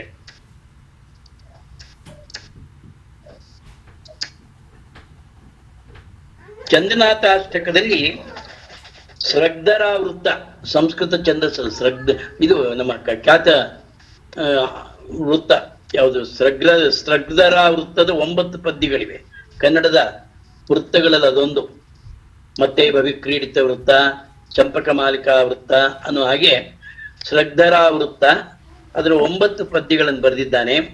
ಬಹಳ ಗಂಭೀರವಾದ ಶೈಲಿಯಲ್ಲಿ ಜನಭಕ್ತಿಯನ್ನ ಹಾಡಿದ್ದಾನೆ. ಇನ್ನು ಕಮಲಭವನ ಅಂತ ಒಬ್ಬ ಕವಿ, 13ನೇ ಶತಮಾನದ ಮಧ್ಯಭಾಗದಲ್ಲಿದ್ದ ಈ ಕವಿ ಶಾಂತೀಶ್ವರ ಪುರಾಣವನ್ನು, ಅಂದ್ರೆ ಎಲ್ಲರೂ ಜೈನ ತೀರ್ಥಂಕರಗಳ ಪುರಾಣವನ್ನ 16 ಆಶ್ವಾಸಗಳಲ್ಲಿ ರಮಣೀಯ ಗಾನ ಪ್ರೇಯಸಿಯ ಕೂಡ ಇತ್ಯಾದಿಯಾಗಿ 16 ಆಶ್ವಾಸಗಳಲ್ಲಿ ಹಬ್ಬಿಸಿ ಬರೆದಿದ್ದಾನೆ. ಮತ್ತು ಕವಿ ಚಕ್ರವರ್ತಿ ಪೊನ್ನನಿಗಿಂತ ಕಾವ್ಯ ಶಕ್ತಿಯಲ್ಲಿ ಮೇಲು ಅಂತ ಹೇಳ್ಕೊತಾನೆ. ಇದಂದ್ರೆ ಹಿಂದಿನ ಕವಿಗಳಲ್ಲಿ ನಾವು ಕಾಣೋದೇ ಇದು, ತಮ್ಗಿಂತ ಇನ್ನೋರ್ಗಿಂತ ತಾವು ಹೆಚ್ಚು ಅಂತ ಹೇಳ್ಕೊಳ್ಳೋದು. ಕಮಲಭವನ ಶೈಲಿ ಸರಳ ಲಲಿತ, ಆದರೆ ಕಥೆಯಲ್ಲೇನು ನೂತನತೆ ಏನಿಲ್ಲ, ಎಲ್ಲ ಚರ್ವಣ. ಅದೇ ಪಂಚಕಲ್ಯಾಣಿಗಳು, ಅದೇ ಅಂದ್ರೆ ತೀರ್ಥಂಕರರ ಚರಿತ್ರೆ ಎಲ್ಲ ಕಾಮನೇ ಇರುತ್ತೆ. ಅದೇ ಪಂಚಕಲ್ಯಾಣ, ಅದೇ ಅಷ್ಟಾದಶ ವರ್ಣನೆ. ಈ ಪುರಾಣದಲ್ಲಿ ಬರುವ ಅಶ್ವಗ್ರೀವನ ಕಥೆ ರಮ್ಯವಾಗಿದೆ. ಇನ್ನು ಒಬ್ಬ ಆಂಡಯ್ಯ ಕವಿ, ಕ್ರಿಸ್ತಶಕ 1225, ಲೆಕ್ಕಿಗರ ಪಿರಿಯನೆಂದು ಖ್ಯಾತಿವೆತ್ತ ಆಂಡಯ್ಯನ ಮೊಮ್ಮಗ ಕವಿ ಆಂಡಯ್ಯ. ಇವನು ತಾತನ ಹೆಸರು ಆಂಡಯ್ಯ ಅಂತ ಇತ್ತು. ಅಜ್ಜ ಆಂಡಯ್ಯನ 3 ಮಕ್ಕಳಲ್ಲಿ ಹಿರಿಯನಾದ ಶಾಂತ ಮತ್ತು ಅವನ ಮಡದಿ ಬಲ್ಲವೆ ಇವರ ಮಗ ಕವಿ ಆಂಡಯ್ಯ. ಇವನಿಗೆ ಕನ್ನಡದ ಅಭಿಮಾನ ತುಂಬ ಲೋಕೋತ್ತರವಾದದ್ದು, ಇವನು ಕನ್ನಡ ಅಭಿಮಾನ. ಇವನು ಸ್ವಲ್ಪವೂ ಸಂಸ್ಕೃತವನ್ನು ಬೆರೆಸದೆ ಅಚ್ಚ ಕನ್ನಡದಲ್ಲಿ ಕಾವ್ಯ ಒಂದು ಬರೆದಿದ್ದಾರೆ, ಕಬ್ಬಿಗರ ಕಾವ ಅಂತ. ಕಬ್ಬಿಗರ ಕಾವ ಬರಿಯ ಕನ್ನಡದಲ್ಲೇ ಬರೆದಿರೋದು, ಒಂದು ಸಂಸ್ಕೃತ ಪದವೂ ಇರಬಾರ್ದು, ಹಾಗೆ ಮಾಡಿದ್ದಾರೆ. ಇವನಿಗೆ ಅಷ್ಟು ಕನ್ನಡದ ಅಭಿಮಾನ. ಇಂದಿನ ಕವಿಗಳಾರು ಸಂಸ್ಕೃತ ಪದಗಳನ್ನು ಬಳಸದೆ ಕನ್ನಡದಲ್ಲಿ ಕಾವ್ಯವನ್ನ ಸೃಷ್ಟಿಸಕ್ಕಾಗೋದಿಲ್ಲ ಅಂತಿದ್ರು. ಆ ಅಪವಾದವನ್ನು ನಿರಾಕರಿಸುವುದಕ್ಕಾಗಿ ಈ ಕಾವ್ಯ ಬರೆದು ಕಬ್ಬಿಗರ ಕಾವ ಕವಿಗಳ ರಕ್ಷಕ ಎಂದು ನಾಮಕರಣ ಮಾಡಿದ್ದಾನೋ ಏನೋ. ಇದು ರಮ್ಯವಾಗಿರೋದಕ್ಕೆ ಇದಕ್ಕೆ ಸೊಬಗಿನ ಸೋನೆ, ಸೌಂದರ್ಯದ ತುಂತುರು ಎಂಬ ಹೆಸರು ಕೂಡ ಬಂದಿದೆ. ಪಂಡಿತ ಕವಿಗಳ ಪುರಾಣ ಕಾವ್ಯಗಳಲ್ಲಿ ಬರುವ ಚರ್ವಿತ ಚರ್ವವನ್ನು ಓದಿ ಬೇಸತ್ತ ಮನಸ್ಸಿಗೆ ಆಂಡಯ್ಯ ತನ್ನ ಕಾವ್ಯದ ಮೂಲಕ ಹೊಸ ಉತ್ಸಾಹ ಕೊಡ್ತಾನೆ, ಒಂದು ನೂತನವಾದ ಶೈಲಿ. ಕಬ್ಬಿಗರ ಕಾವ್ಯದ ಕತೆ ಕವಿಯ ಸ್ವಕಪೋಲ ಕಲ್ಪಿತ. ಅದು ಅವನೇ ಎಲ್ಲ ಇದು ಮಾಡ್ಕೊಂಡು ಕಲ್ಪನೆ ಮಾಡ್ಕೊಂಡು ಬಂದಿರತಕ್ಕಂಥ. ಕರುವಿಲ್ಲನು ಕಾಮನಿಗೆ ಇವನು ಕನ್ನಡದಲ್ಲಿ ಕರುವಿಲ್ಲ ಅಂತ ಹೂಬಿಲ್ಲು ಇಟ್ಕೊಳ್ಳೋದು, ಕಬ್ಬಿನ ಬಿಲ್ಲು, ಕರುವಿಲ್ಲ ಅಂತ ಇದ್ ಮಾಡ್ತಾನೆ.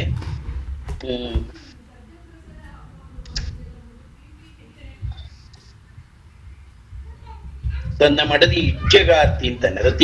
ರತಿ ಅನ್ನೋದು ಇಚ್ಛೆಗಾರ್ತಿ. ಹೀಗೆ ಕನ್ನಪದಗಳನ್ನ ಉಪಯೋಗಿಸಿ ಬರೆದಿದ್ದಾನೆ ಆಂಡಯ್ಯ. ಅವನ ಕಾವ್ಯದ ಅನೇಕ ಕಥೆ ವಿಷಯ ಎಲ್ಲ ಇದೆ. ಆಂಡಯ್ಯ ಜೈನ ಕವಿ. ಈತ ತನ್ನ ಧರ್ಮದ ಹಿರಿಮೆಯನ್ನ ಮುಗಿಲೆತ್ತರಕ್ಕೆ ಏರಿಸಲು ಹೊರಟಿದ್ದಾನೆ. ಶಿವನನ್ನ ಒಂದೇ ಹೊಡೆತದಿಂದ ಅರೆವೆಣ್ಣಾಗಿ ಮಾಡಿದ ಮಹಾಶೂರನಾದ ಮನ್ಮಥ ಸಾಮಾನ್ಯ ಸವರ್ಣನೊಬ್ಬನ ಮಹಿಮೆಯನ್ನು ಕೇಳುತ್ತಲೇ ಗಡಗಡ ನಡುಗಿ ಭಕ್ತಿಯುಕ್ತನಾಗ್ತಾನೆ. ಈ ಸವರ್ಣನ ತಪೋ ಮಹಿಮೆ ಎಂತದಿರಬೇಕು, ಇನ್ನು ಸ್ವತಃ ತೀರ್ಥಂಕರ ಮಹಿಮೆ ಎಂತದಿರಬೇಕು. ಶಿವನಿಗೂ ಜಿನನಿಗೂ ಅಜಗಜಾಂತರ. ಆದರೆ ಇದನ್ನು ಕವಿ ವಾಚ್ಯವಾಗಿ ಹೇಳೋದಿಲ್ಲ. ಅಂದ್ರೆ ಪರಮತದ ಅವಹೇಳನ ಮಾಡದೆ ಸ್ವಮತದ ಮಹಿಮೆಯನ್ನು ಎತ್ತಿ ಹಿಡಿದಿರುವ ಆಂಡಯ್ಯನ ಜಾಣ್ಮೆ ಮೆಚ್ಚತಕ್ಕದ್ದು. ಕಬ್ಬಿಗರ ಕಾವ ಐತಿಹಾಸಿಕ ಘಟನೆಯೊಂದರ ನಿರೂಪಣ ಅಂತ ಶ್ರೀಮಾನ್ ಮುಳಿಯ ತಿಮ್ಮಪ್ಪನವರು ಹೇಳ್ತಾರೆ. ಕನ್ನಡಮೆನಿಪ್ಪ ನಾಡು ಚೆಲುವಾಯಿತು ಎಂಬ ಕವಿಯ ಹೇಳಿಕೆಯನ್ನಿಟ್ಕೊಂಡು ಕನ್ನಡ ಎಂಬ ಹೆಸರಿನ ನಾಡೊಂದೊಂದು ಇದ್ದಿರಬೇಕೆಂದು ಕದಂಬರಾಜನಾದ ಕಾಮದೇವನು ಹೊಯ್ಸಳರೊಡನೆ ಹೋರಾಡಿ ಗೆದ್ದುದು ಕಾಮನ ಗೆಲ್ಲ ಕಥೆ ಎಂದು ಅವರು ಊಹಿಸಿದ್ದಾರೆ. ಅದು ವಿಚಾರ ಮಾಡುವಂತಹದ್ದು. ಕವಿವರ ಬೇಂದ್ರೆಯವರು ಈ ಕಾವ್ಯದಲ್ಲಿ ಕಾಮನ ಗೆಲುವು, ಕಾವ್ಯತತ್ವ ಶಿವನ ಗೆಲುವು, ಸೃಷ್ಟಿತತ್ವ. ಕಾಮನ ಗೆಲುವು ಕಾವ್ಯತತ್ವ, ಶಿವನ ಗೆಲುವು ಸೃಷ್ಟಿತತ್ವ, ಶ್ರವಣ ವಿರಕ್ತಿ ಮುಕ್ತಿ ತತ್ವ ಎಂದು ಹೇಳಿ ಇದರಲ್ಲಿ ಒಂದು ತಾತ್ವಿಕ ದನಿಯನ್ನ ಗುರುತಿಸಿದ್ದಾರೆ. ನಂತರ ಮೊದಲಿಂದ ಚಂಪು ಕಾವ್ಯ ಬರ್ತಾ ಇದ್ದು, ಇವನ್ ಸ್ವಲ್ಪ ಹೊಸ ಶೈಲಿಗೆ ಬರೆದು ಅನುವು ಮಾಡಿಕೊಟ್ಟಿದ್ದಾನೆ. ಅದರಿಂದ ಆಂಡಯ್ಯ ಅಭಿನಂದನೀಯ ಅನ್ಬೋದು. ಇನ್ನಿಬ್ರು ಕವಿ ಮಲ್ಲಿಕಾರ್ಜುನ, ಕೇಶಿರಾಜ ಅಂತ. ಒಬ್ಬ ಸೂಕ್ತಿ ಸುಧಾರಣವ ಕರ್ತೃವಾದ ಮಲ್ಲಿಕಾರ್ಜುನ ಸೂಕ್ತಿ ಸುಧಾರಣವ ಅಂತ ಒಂದು ಕಾವ್ಯ. ಕೇಶಿರಾಜ ಶಬ್ದಮಣಿ ದರ್ಪಣ ಅಂತ ಬಹಳ ವ್ಯಾಕರಣಕ್ಕೆ ಸಂಬಂಧವಾದ ಗ್ರಂಥ. ಅದು ತುಂಬಾ ಈಗಲೂ ಕೂಡ ಎಲ್ಲ ಟೆಕ್ಸ್ಟ್ಗಳಾಗಿರುತ್ತೆ ಎಮ್ಮೆಗೆ. 13ನೇ ಶತಮಾನದ ಮಧ್ಯಭಾಗದಲ್ಲಿದ್ದ ಇವರಿಬ್ರು ತಂದೆ ಮಕ್ಕಳು, ಮಲ್ಲಿಕಾರ್ಜುನ, ಅವನ ಮಗ ಕೇಶಿರಾಜ. ಮಲ್ಲಿಕಾರ್ಜುನನು ಆತನನ್ನು ಮಲ್ಲಪ್ಪ ಅಂತ ಹೆಸರುಗಳಿಂದಲೂ ಚಿದಾನಂದ ಎಂಬ ಬಿರುದಿಂದಲೂ ಕರೆಯಲಾಗಿದೆ. ಇವನು ಕನ್ನಡ ಸಾಹಿತ್ಯದ ಉತ್ತಮವಾದ ಪದ್ಯಗಳನ್ನು ಆಯ್ದು ಸಂಕಲನ ಗ್ರಂಥವೊಂದನ್ನ ರಚಿಸಿದ್ದಾನೆ. ಈ ಗ್ರಂಥದಲ್ಲಿ 19 ಆಶ್ವಾಸಗಳಿವೆ. ಮೊದಲನೆಯದಾದ ಪೀಠಿಕಾಶ್ವಾಸದಲ್ಲಿ ಆತನೇ ರಚಿಸಿದ ಹಲವು ಪದ್ಯಗಳು ದೊರೆಯುತ್ತವೆ.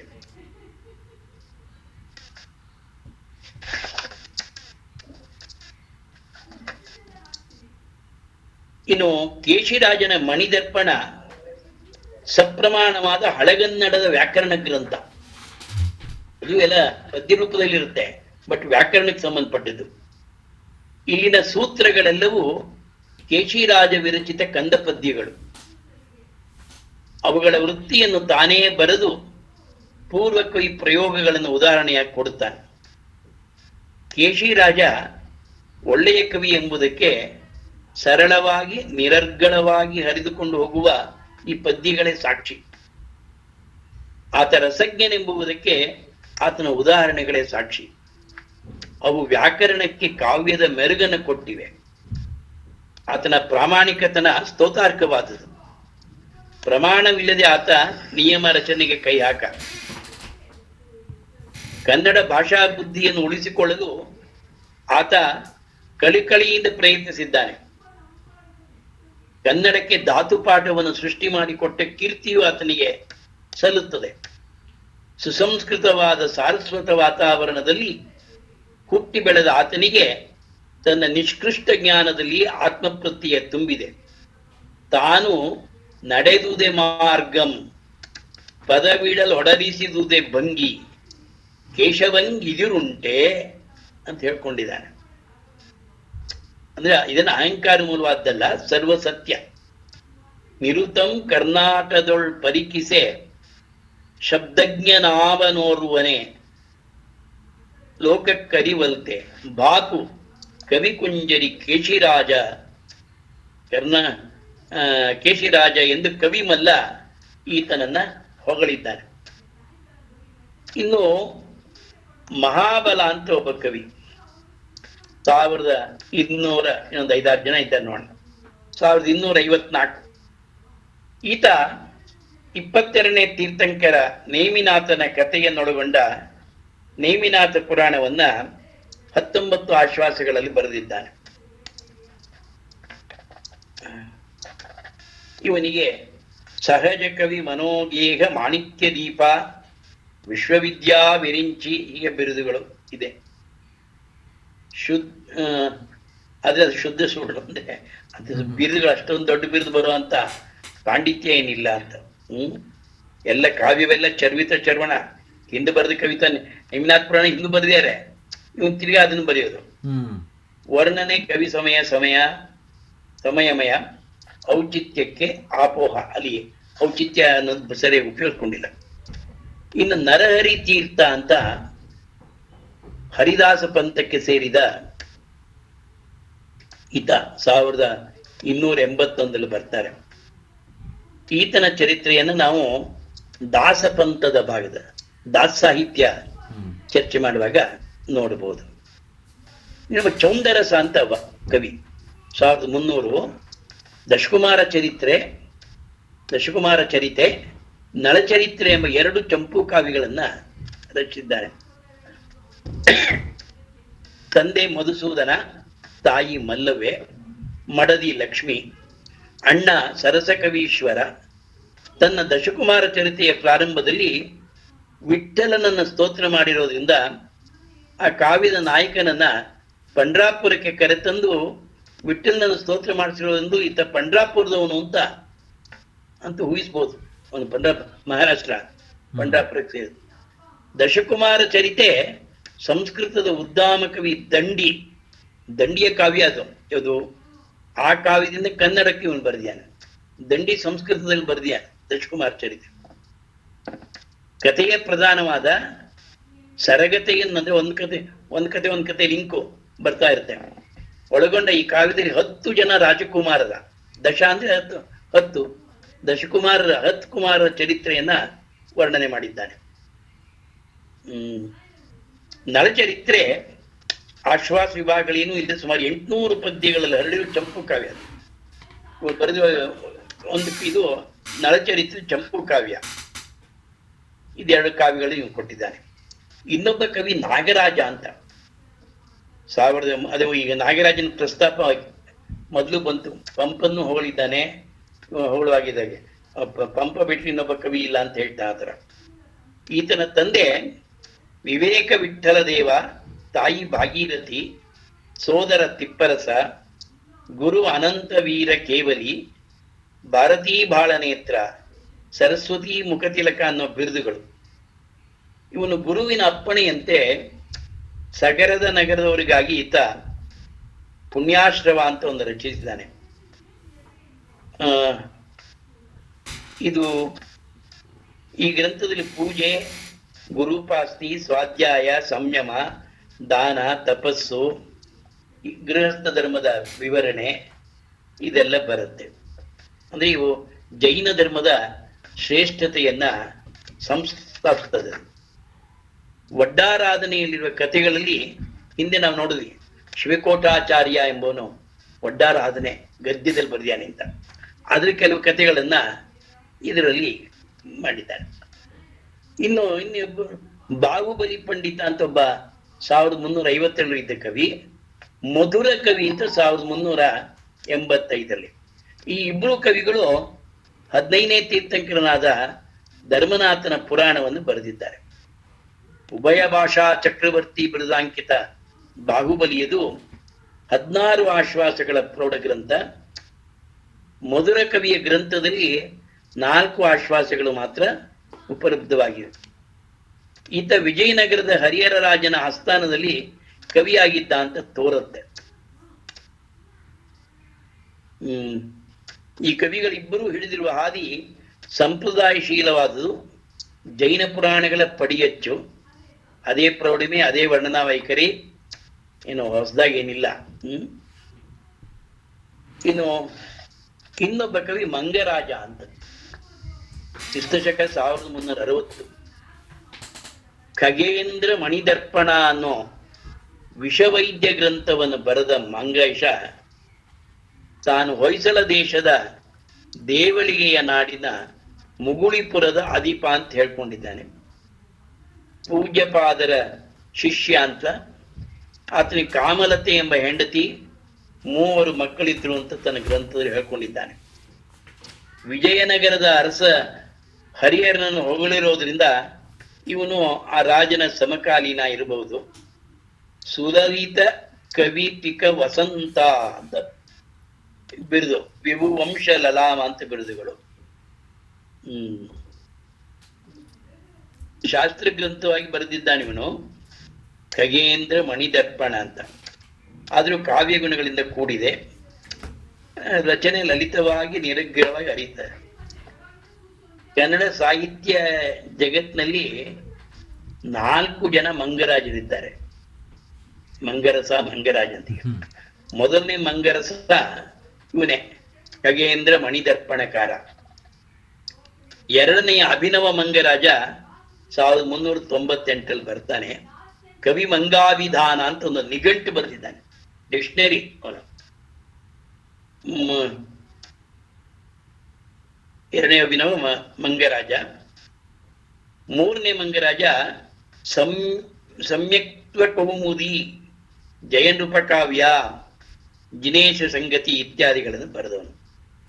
ನಾಲ್ಕನೆಯ ಮಂಗರಾಜ 18ನೇ ಶತಮಾನದವನು, ನಾಗಕುಮಾರನ ಕಥೆಯನ್ನ ಬರೆದವನು. ಇಷ್ಟು ಜನ ನಾವು ಹರಿಹರ ಯುಗದಲ್ಲಿ ಕವಿಗಳ ಬಗ್ಗೆ ನೋಡಿದಾಯ್ತು. ಅಂದ್ರೆ ಹರಿಹರ ಯುಗದ ಸಾಹಿತ್ಯ ಕ್ರಾಂತಿಯಲ್ಲಿ ಒಂದು ಭಾಗ ಈ ಕವಿಗಳದ್ದೇ ನೋಡಿದ್ವಿ, ಇನ್ನೊಂದು ಭಾಗ ವಿಚಾರ ಕ್ರಾಂತಿಯಾದದ್ದೇ ವಚನ ಸಾಹಿತ್ಯ. ಈ ವಚನ ಸಾಹಿತ್ಯದ ಬಗ್ಗೆ ಒಂದು ಮುಂದಿನ ಇದರ ಉಪನ್ಯಾಸದಲ್ಲಿ ನಾವು ಅದನ್ನು ತೀವ್ರವಾಗಿ ನೋಡ್ಬೋದು. ವಚನ ಸಾಹಿತ್ಯದ ಪ್ರಭಾವ ಏನು, ಅದರ ವೈಶಿಷ್ಟ್ಯ ಏನು, ಆಮೇಲೆ ಹೇಗೆ ವಚನಕಾರರು ಶರಣರು ಎಷ್ಟು ಪ್ರಸಿದ್ಧಿಯಾದರು, ಸೊ ಅವರ ಲಕ್ಷಣಗಳೇನೆಲ್ಲವನ್ನ ಮುಂದಿನ ಇದರಲ್ಲಿ ನಾವು ವಚನ ಸಾಹಿತ್ಯದ ಬಗ್ಗೆ ಆಳವಾಗಿ ತಿಳಿದುಕೊಳ್ಬೋದಾಗಿದೆ. ಇವತ್ತಿಲ್ಲಿಗೆ ನಿಲ್ಲಿಸ್ಕೋಬೋದಾಗಿದೆ. ಓಕೆ.